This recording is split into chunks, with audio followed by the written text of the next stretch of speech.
Welcome back to Braveathon. I'm Mathias. And I'm Brenda Rakowski. And we're here with Indeyevid. Great set, by the way. Thank you, thank you. How are you feeling?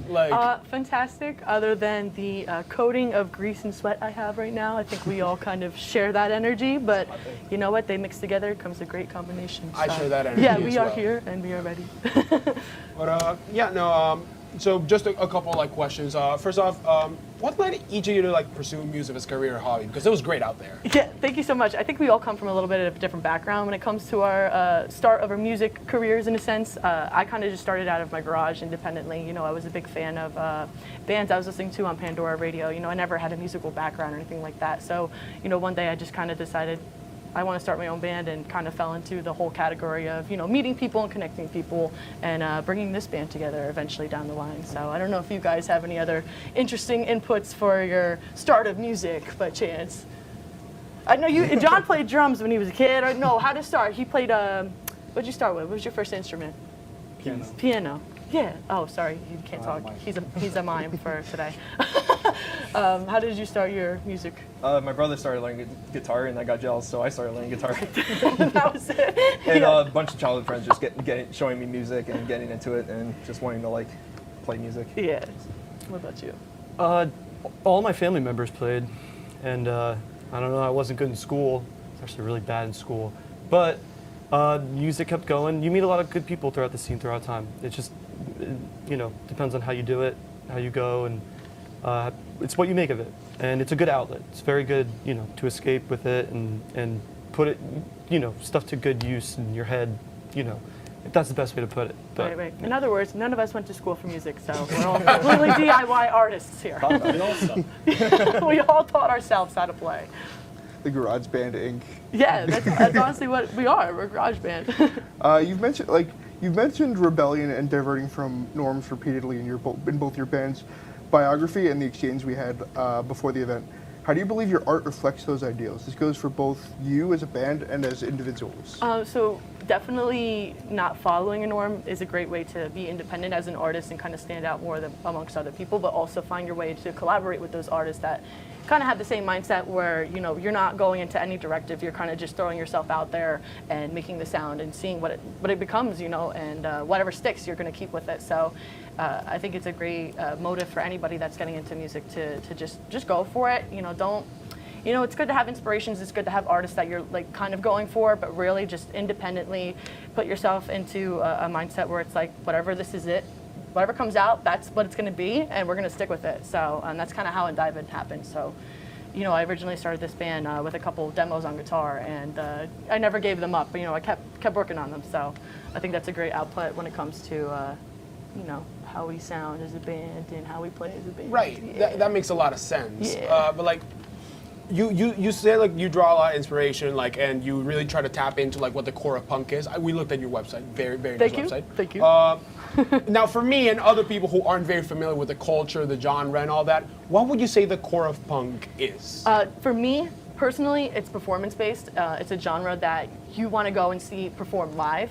It sounds great, of course, digitally, online, streaming, but this is the genre where you're going in person to see an experience, and you're going for energy. You're going to let yourself be yourself. You're going there to essentially meet with other people who honestly just want to let everything loose, and that's what kind of punk music is. It's fast, it's loud, it's in your face. There's literally no apologies whatsoever for punk music, and that's something why I gravitated toward it so much, is that kind of the spirit for it. So when people who are outside of the genre are curious to know what punk is, no boundaries is essentially what it is, and you know, lots of people together as a community to you know, enjoy sound and, you know, DIY community, supporting each other, things like that, amongst those lines. Right. Yeah. And is that kind of how the band got together? Yeah, absolutely. Concerts, community, all that, just drawing each other together. And Yeah. So I met Andrew from, you know, a previous Indeyevid show. He came out. I gave him one of my cameras. I said, come take pictures of my set. Really cool about it. You know, it's just like, yeah, fine, whatever. Give it a couple months down the line. I needed a bassist, and you were one of the first people to be like, I will absolutely do it. And without hesitation, I was like, okay, down, in. I don't even have to. I saw the energy of this band when I first went to the show, and oh my God, I was like, you guys, you're fun. We're fun. You know what I mean? Good energy. It's energy. I saw it, and I was like, it's just having fun. You know what I mean? what I like. We played that's in a how I like bedroom down the shore. It was in someone's bedroom. That was Yeah. very interesting. Yeah. At the time, the band, we all got shirtless, which is not a common occurrence, maybe for me, but not for this guy over here, which is ironic. But yeah, it was great. So that's a huge example of how, if you're looking to get bandmates, that's how you get your bandmates. You go to shows, you meet people in the band, because you have no idea who you're going to connect with, and like, give it a couple months, give it a couple of years, that might be your next bandmate. You have no idea.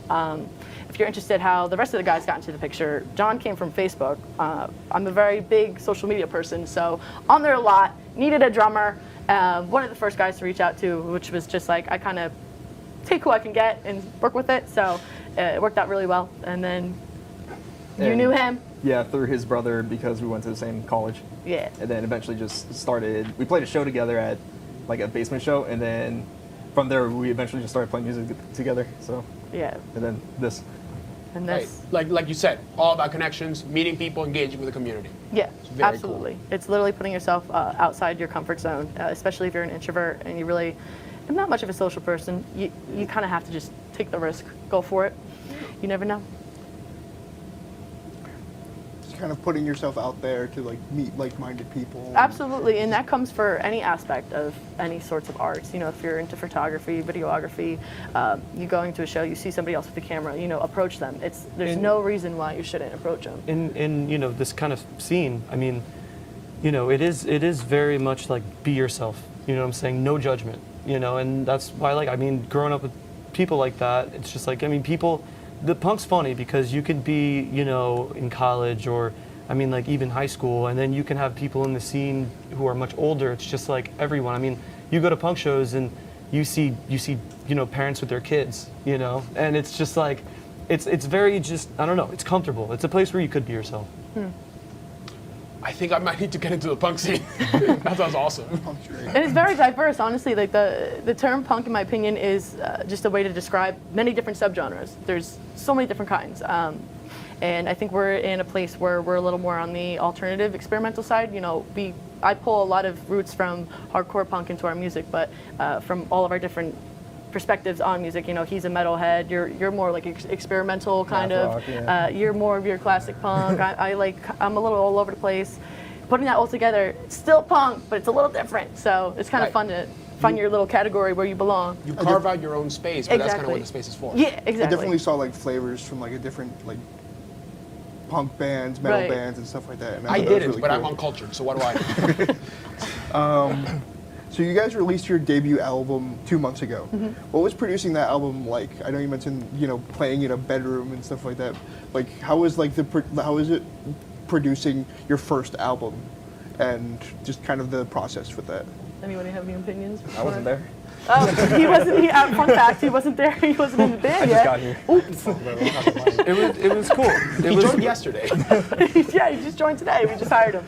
It was actually like a really cool time. We recorded with this guy named Doug Gallo, out of Red Bank, and it was awesome. He was so chiller. He was the nicest guy, and we were comfortable. And we just went in and we did it. It all came naturally, and that's all you really want from that. You know what I'm saying? And for it to sound good too. But you know what I mean. Right. Yeah. Going into the studio for, you know, more of a professional standard, which is something we're not used to. I definitely kept my expectations low because I just wanted to enjoy that moment and take it in and really just see what comes out. And I'm not trying to force anything. I'm not trying to put like a pen on paper saying this is what needs to happen, because things could change, you know, all the time. And things did change on one of our tracks.